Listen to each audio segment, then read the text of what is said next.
তাদের জন্য স্তন ক্যান্সার আসলে একটু বাড়বে। 2018 সালেও এদেশের নারীরা সবচেয়ে বেশি জরায়ুমুখ ক্যান্সারে আক্রান্ত হতেন। তবে বর্তমানে সেই অবস্থান দখল করেছে স্তন ক্যান্সার। বিভিন্ন সমীক্ষা বলছে প্রতি 8 জনে একজন নারীর স্তন ক্যান্সার হওয়ার ঝুঁকি রয়েছে। শুধু নারীরা নন, মরণঘাতী এই রোগের ঝুঁকি আছে পুরুষদেরও। প্রতি 100 জন স্তন ক্যান্সার রোগীর মধ্যে একজন পুরুষ। 21 নভেম্বর বৃহস্পতিবার বাংলাদেশ সচিবালয়ে আয়োজিত এক সেমিনারে এমন তথ্য তুলে ধরেন স্তন ক্যান্সার বিশেষজ্ঞ doctor Umme Humaira Kaneta. Breast cancer আগেও ছিল, এখনো আছে, ভবিষ্যতেও থাকবে। আমাদের ডিটেকশন রেটটা আসলে বেড়েছে। সো এই যে আমরা বলি যে ব্রেস্ট ক্যান্সার আমাদের 1 নম্বর ক্যান্সার, এটা ভাবার কিছু নাই যে আমাদের ক্যান্সারের হারটা বেড়ে গিয়েছে, আমাদের ডিটেকশন রেটটা বাড়ছে। আমাদের এখন কিছু খুব সহজেই কিন্তু আমরা কনসালটেশন নিতে পারি, অনলাইনে আমরা কনসালটেশন নিতে পারি। সো দেখা গেছে যে আপনি খুব ইজিলি আপনার ব্রেস্ট ক্যান্সারটা ছোট অবস্থায় ডিটেক্ট করতে পারেন, এবং যদি পারেন সেক্ষেত্রে ব্রেস্ট ক্যান্সার 100% কিউরেবল। স্তন ক্যান্সার বিষয়ে সচেতনতা বাড়াতে তথ্য অধিদপ্তর ও বেসরকারি সংস্থা আমরা নারী রিসার্চ অ্যান্ড ডেভেলপমেন্ট যৌথভাবে সেমিনারটি আয়োজন করে। প্রধান তথ্য কর্মকর্তা নিজামুল করিম অনুষ্ঠানে সভাপতিত্ব করেন। বাংলাদেশে আমাদের ফিমেল যারা আছেন তাদের জন্য স্তন ক্যান্সার আসলে একটু বাড়বে।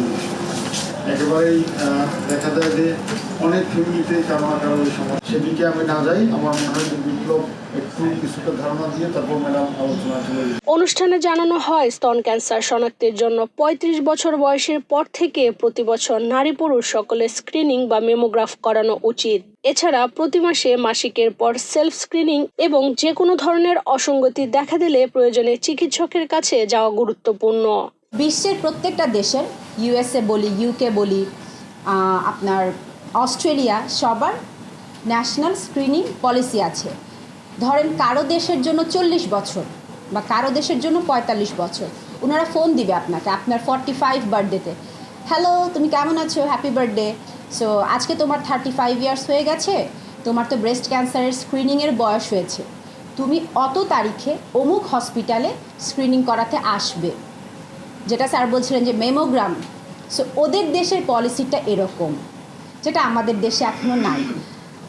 আমাদের দেশে আমরা কি করছি, ওই যে আমার বায়া কর্নারটা ছিল সেখানেই আমি ডক্টরকে এবং নার্সকে ট্রেনিং দিয়েছি যে আপনি আসলে আমার রুগীটার ব্রেস্টটা এভাবে পরীক্ষা করতে হয়, আপনি এভাবে করে দিবেন। যদি আপনার সন্দেহ মনে হয় আপনি আপনার ওখানের যে জুনিয়র কনসালটেন্ট সার্জারি আছে তার সাথে যোগাযোগ করাবেন, কারণ বেশিরভাগই জুনিয়র কনসালটেন্ট সার্জারি দেখা যায় ছেলে, আবার সে একই কথা আমাদের ফিমেল পেশেন্টরা দেখাতে চান না। সো যেহেতু নার্স আছে আমাদের সবই তো ফিমেল, তাদেরকে দিয়ে প্রথম চেকটা করানো হয়, যেটা উচিত না, কিন্তু আপাতত এক্সিস্টিং সিস্টেম হচ্ছে এটা। সো আপনারা কি করবেন, যেহেতু আমার নাই আমি কি কিছু করব না? যেহেতু আমার নাই তাহলে আমার বুঝটা আমাকেই বুঝতে হবে। 35 ইয়ার্স যখন আপনার হয়ে যাবে আপনি নিজে মেমোগ্রাম করাবেন। এই যে মেমোগ্রাম জিনিসটা কি, বারবার বলছি, এটা হচ্ছে স্ক্রিনিং টুল, যেটা দিয়ে আপনি কোনো চাকা হাতে না পাওয়া অবস্থায়ও যদি ক্যান্সার থাকে সেটা ডিটেক্ট করা যায়। সমাজের বিভিন্ন শ্রেণী পেশার মানুষকে স্তন ক্যান্সার বিষয়ে সচেতন করতে বেসরকারি সংস্থা আমরা নারী এ ধরনের সচেতনতামূলক সেমিনার আয়োজন করবে বলে জানান আমরা নারীর প্রতিষ্ঠাতা ও প্রধান সমন্বয়কারী M Zahidur Rahman Biplob. Based on education and awareness, এই দুটো শব্দের উপরে ভর করে আমরা খাবার, স্বাস্থ্য, শিক্ষা, সংস্কৃতি অ্যাজ এ হোল আমাদের সোসাইটির বেটারমেন্টের জন্য এই অর্গানাইজেশন ডেডিকেটেডলি কাজ করে, এবং যেখানে পয়সা কড়ি সংক্রান্ত কোনো কিছু আসলে এখনো পর্যন্ত নাই, একদম সাদা কাজ। ইরশাদ চৈতি, বাংলাদেশ প্রতিদিন।